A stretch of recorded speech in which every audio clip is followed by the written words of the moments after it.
Hey guys, Darren here. Welcome to Mayhem Country Living. Hope you guys are doing well wherever it is that you are. We're going to continue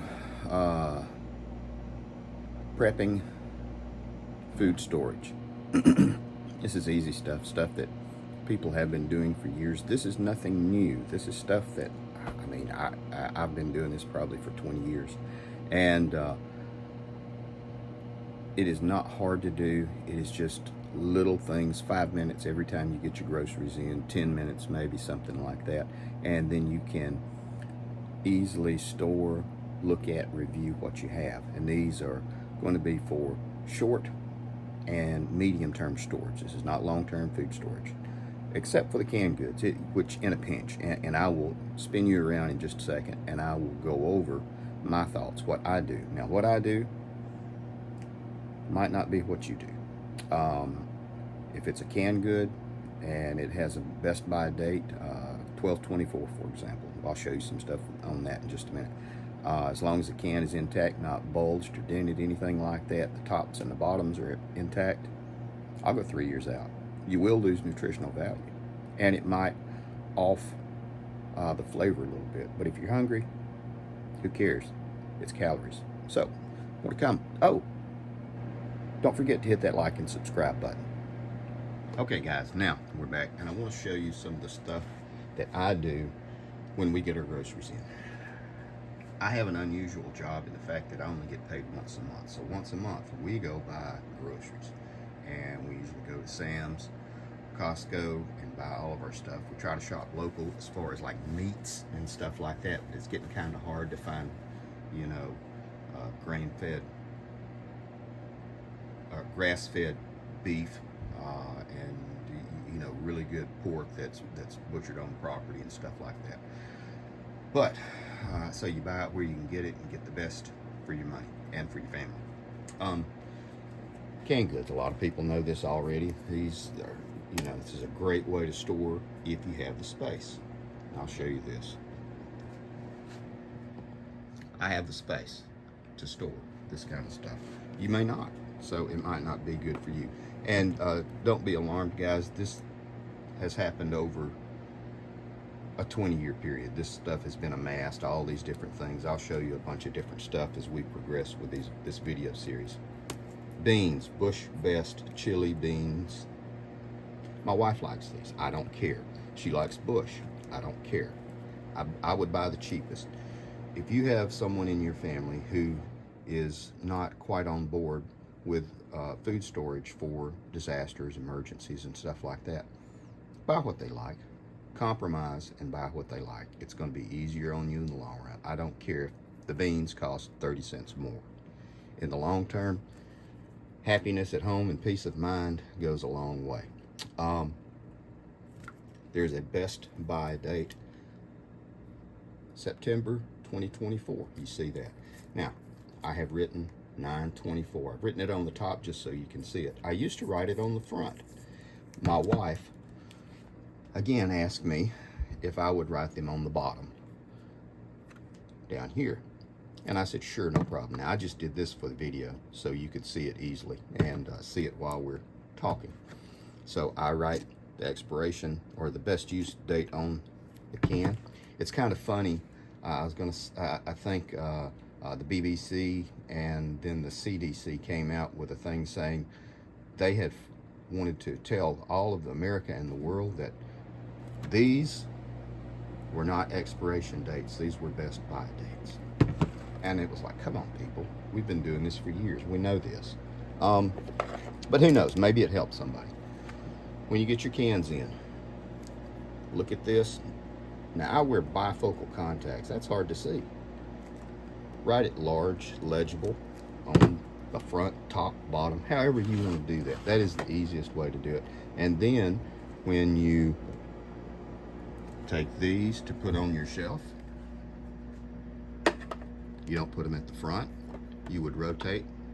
See, that's 6/24 or 12/23. This should actually be like this, because that way that gets pulled.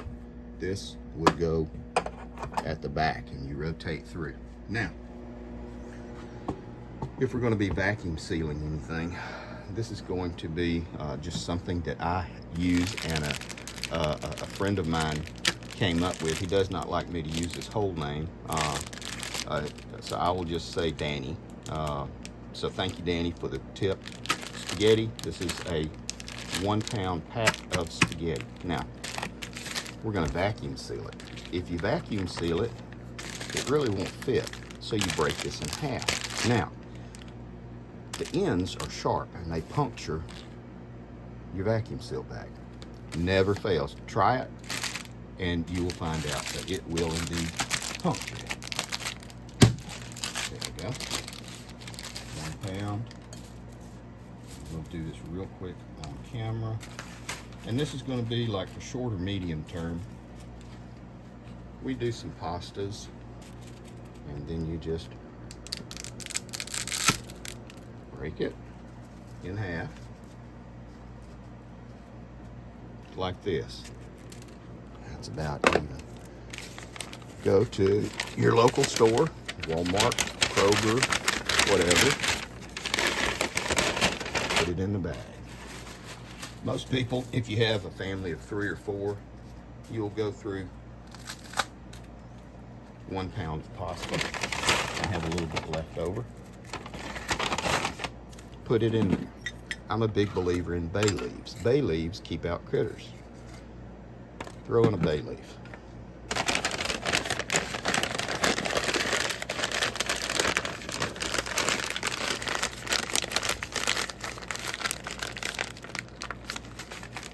And then on the paper sack, you write spaghetti.